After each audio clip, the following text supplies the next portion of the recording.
Bom dia, turma. Hoje a gente vai voltar um pouquinho na ideia da arte greco-romana. A gente já viu muito da arte grega no nosso segundo bimestre, e agora a gente vai voltar para aprofundar um pouco, para falar como isso influenciou na cultura romana também e como isso vai influenciar na nossa sociedade hoje em dia, né? Greco-romanos é tudo aquilo que é comum, toda manifestação que é comum ao povo grego e ao povo romano. Porque o que acontece? Os romanos, em determinado momento da história, eles dominaram os povos gregos. Só que o tipo de dominação dos romanos não era uma dominação que acontecia deles chegarem lá e dizimarem a cultura daquele lugar, dizimarem as tradições daqueles lugares para impor a deles. Muito pelo contrário, para facilitar essa dominação, eles deixavam que aqueles lugares mantivessem a sua cultura, os seus fazeres artísticos, as suas tradições. E para enriquecer ainda mais a tradição deles, eles bebiam de várias influências desses povos que eles dominaram, nesse tipo de dominação, que era uma dominação que deixava que o povo mantivesse sua tradição. O povo grego foi na antiguidade um dos que exibiam as manifestações culturais mais livres, assim, porque eles se rendiam muito pouco a essa ideia de reis e sacerdotes, porque para ele todos os seres humanos eram a concepção mais incrível do universo, e por isso a arte deles vai ser muito marcada pelo antropocentrismo, que é essa ideia do homem no centro do universo. E ela vai ser dividida naqueles três períodos que a gente já estudou, que é o período arcaico, o período clássico e o período helenístico. Então, para a gente começar aqui, vamos voltar ao que foi o período arcaico. O período arcaico é o período em que os gregos começaram a desenvolver técnicas sobre a influência e contato com as ideias de outras civilizações, do Egito e do Oriente Antigo. E vale a gente entender também que quando a gente diz que a cultura grega é o berço da civilização ocidental, que a gente está falando da arte feita no Ocidente, que é o nosso lado do mundo, né? Nós estamos no Ocidente, então ele vai influenciar muito a cultura ocidental e vai se influenciar das culturas orientais, mas, né, como marco pra gente, é a arte grega. E durante essa fase, os escultores gregos eles desenvolveram a representação da figura humana, tornando aquelas esculturas, né, representando as figuras humanas muito mais realistas, e começaram a se preocupar também em detalhes do corpo e detalhes das vestimentas também, porque as mulheres eram esculpidas vestidas e os homens nus. Então era bem marcado os músculos, o vestido era bem definido também. E aí a gente passa para o período clássico, assim, que é um dos principais. O período clássico é um momento em que as esculturas chegam ao ápice do naturalismo, né? Dessa ideia de detalhes do corpo humano certinho. E é um período também muito marcado pela perfeição, né? Essa ideia do cânone de beleza. Até uma pergunta aqui pra gente, né? Por que a gente tem hoje em dia esse ideal do que é bonito e do que não é bonito? O que é a beleza? Isso não é uma coisa dada pela natureza. A beleza é uma coisa subjetiva. Mas se a gente for olhar, existe um padrão de beleza na nossa sociedade, que é esse padrãozinho europeu mesmo, que vem lá da Grécia, desse período clássico, que é quando o Policleto, que era um artista da época, que vivia em Argos, que era uma das cidades-estados da Grécia, porque é importante também lembrar que quando a gente fala de Grécia Antiga, a gente está falando de um vasto território europeu, assim, que não se restringe só à ilha de Grécia, né, que a gente tem hoje em dia, que é pequenininha ali. Era vasto, assim, né, tipo, É numa época que é antes de Cristo.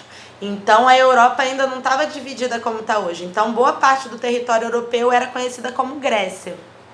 E aí o Policleto, ele fazia escultura de deuses e de atletas também. E as esculturas deles marcava essa ideia da beleza padrão, do rosto simétrico, do corpo simétrico. Você pode cortar a pessoa assim ao meio, que é igualzinho.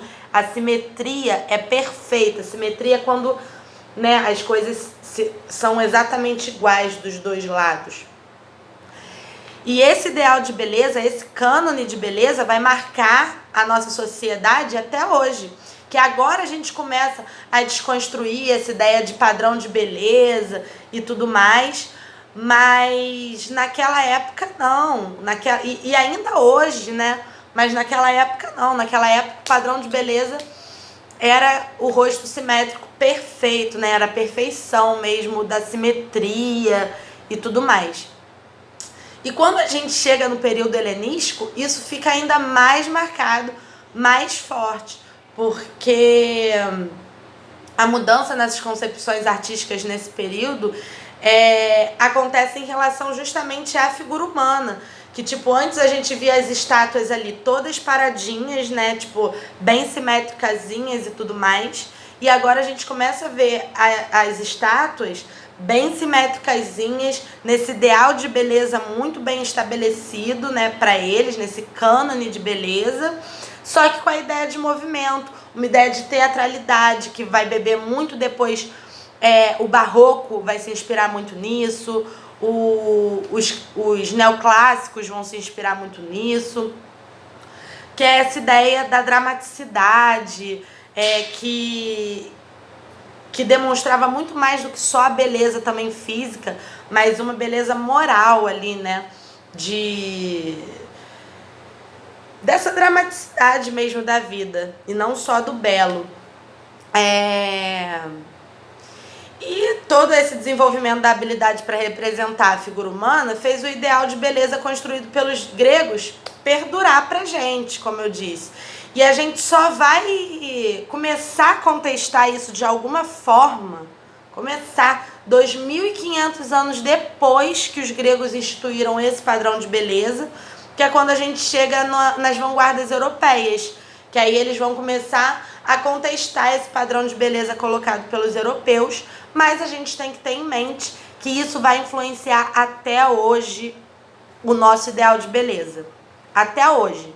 Mas a gente não pode esquecer que essa é uma visão dos gregos da beleza, é uma visão ocidental da beleza.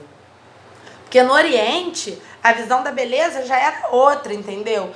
A beleza na nossa sociedade, ela vai estar muito relacionada à cultura que a gente está inserido, sabe? E aí a gente acaba recebendo essa influência grega e toma como verdade que aquilo ali é que é bonito, quando a beleza é extremamente subjetiva e está nos olhos de quem vê, né? Cada um vai achar uma pessoa bonita ou não, mas enfim. E é nesse período helenístico também que os romanos chegaram à Grécia Antiga e conquistaram a Grécia. Mas como a gente viu, os romanos eles não atacavam a cultura do local, eles dominavam o território para ter um domínio político, econômico, mas a cultura daquele território permanecia. E eles pegavam elementos das culturas dos povos que eles dominavam e incorporavam na cultura deles. E eles fizeram a mesma coisa em relação à Grécia, que é quando a Roma incorpora a maior parte da cultura e dos valores gregos e inaugura essa ideia de cultura greco-romana, porque mistura, né, o que eles já tinham com a cultura grega. Então vamos falar um pouquinho do que eles já tinham, né, do que era o Império Romano, do que era a arte romana, né?